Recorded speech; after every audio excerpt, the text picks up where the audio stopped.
Assalamualaikum warahmatullahi wabarakatuh, ladies and gentlemen. Wow, rupanya sedar tak sedar sudah masuk hampir setahun aku tak upload video dekat YouTube. Selepas hanya beberapa bulan aku buat hari tu, tapi hari ni aku keluar balik daripada gua kerana terpanggil dengan satu topik yang sangat viral sekarang dekat Malaysia ni, iaitu The Big Box. Pada tahun lepas sebenarnya topik The Big Box ni adalah satu topik yang sangat menarik untuk aku cover kerana tahun sebelumnya berlaku lambakan video-video YouTuber Malaysia yang cuba replicate apa yang Mak Saleh sana buat, iaitu unboxing The Big Box. Tiap kali unboxing mesti kena kacau. Aku suka tengok video-video paranormal mistik itu, tapi aku agak skeptikal. Tak semua benda yang diorang buat tu adalah betul. Selalunya banyak benda adalah fake dan stage je. So kita tak perlu cerita panjang. Persoalan paling utama sekarang, The Big Box tu adalah real atau hoax. Sebenarnya dah lama dibuktikan bahawa The Big Box ni adalah hoax sahaja. The Big Box tu sebenarnya dah wujud. Dia hanya adalah satu cerita fiction oleh seorang yang bernama Kevin Menis, yang mana dia menjalankan bisnes menjual barang-barang antik. Pada satu hari ni dia ada nak jual satu wine cabinet antik ni kat dalam eBay. So sebagai seorang yang kreatif, dia rasakan dia kena adakan satu cerita background story pasal wine cabinet tu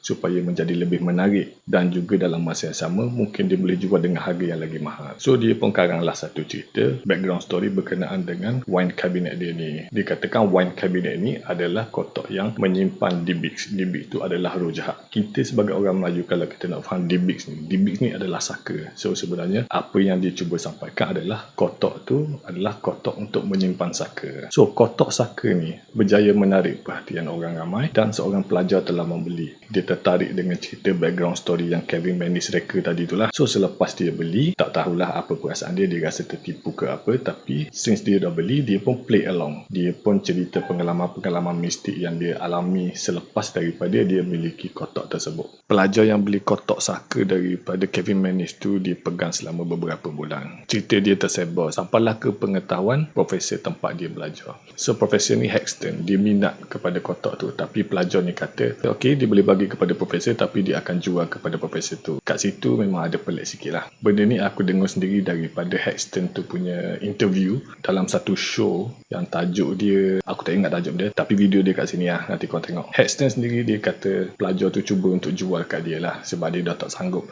Kalau fikir logik pun kat situ, kalau kotak tu betul-betul menghantui student tadi tu, dia tak perlu jual pun, dibagi sajalah kepada orang lain. Pas je lah benda tu, tapi kenapa nak kena jual juga? Mesti nak ambil untung juga, ataupun at least boleh cover balik dia punya rugi. Tapi aku confident dia dapat jual dengan harga yang lagi mahal lah, sebab benda tu dah jadi viral. So sampailah The Big Box ni kepada tangan ketiga, iaitu Hexton tu sendiri. So bila Hexton dapat, dia pun aku rasa terperanjat lah, sebab sebenarnya kotak tu kotak biasa je, tapi yalah, since dah beli, benda tu dah viral, dia pun play along dan sambung balik cerita tu. Dia bagi tahu je lah pengalaman-pengalaman ngeri, experience paranormal mistik dia semua. Jadi dia punya turn pula sekarang ni, sampai dia boleh keluar satu buku.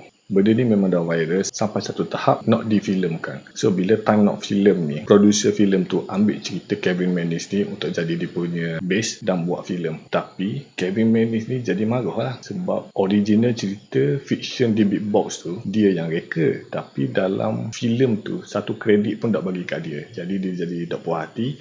Dia pun akhirnya bongkarkan cerita bahawa background story The Big Box tu yang masih dijual dekat eBay tu adalah sebenarnya adalah hoax saja, ciptaan dia semata-mata saja. Ini daripada dia sendiri, dia yang sendiri reveal. So sekarang kita jelas yang kotak The Big Box ni atau kotak saka ni, cerita dia adalah fiction saja. Kotak The Big Box ni, kotak saka ni tidak wujud. Yang wujud hanyalah D-Bix ataupun saka tu, tapi kotak untuk simpan D-Bix ni ataupun saka ni adalah tidak wujud. So persoalannya, dari mana pula yang ada banyak kotak-kotak saka yang dijual dekat eBay tu? Dekat sinilah kalau kita nak faham activity scam. Boleh dikatakan seller-seller tu semua scam kita yang terlalu taksub sangat ataupun percaya ataupun terlalu terikut-ikut dengan cerita viral pasal paranormal, benda-benda mistik ni semua. Just fikir logik lah, kotak tu berisi jin, benda-benda yang paranormal mistik. Kalau ikut value dia sangat tinggi, takkanlah dekat eBay tu orang jual barang yang berharga macam ni dengan harga RM100, RM200. Tak logik lah. Budak dah habis sekolah pun boleh beli. Betul tak? Jin yang ada dalam kotak tu pun dia akan berasa sangat terhina. Dia akan rasa marah kerana diri dia tu dijual dengan harga yang begitu murah. Macam tak ada harga diri. Betul tak? So dengan apa yang dah berlaku ni, aku pun dapat satu idea lah. Macam mana kita nak dapat duit dengan senang. Kita jual barang-barang puaka.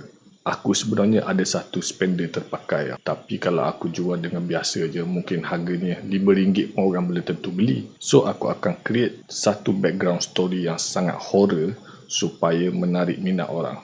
Akan aku ceritakan bahawa spender ni adalah spender kepunyaan orang minyak. So selepas ni jangan terkejut kalau ada kisah spender puaka.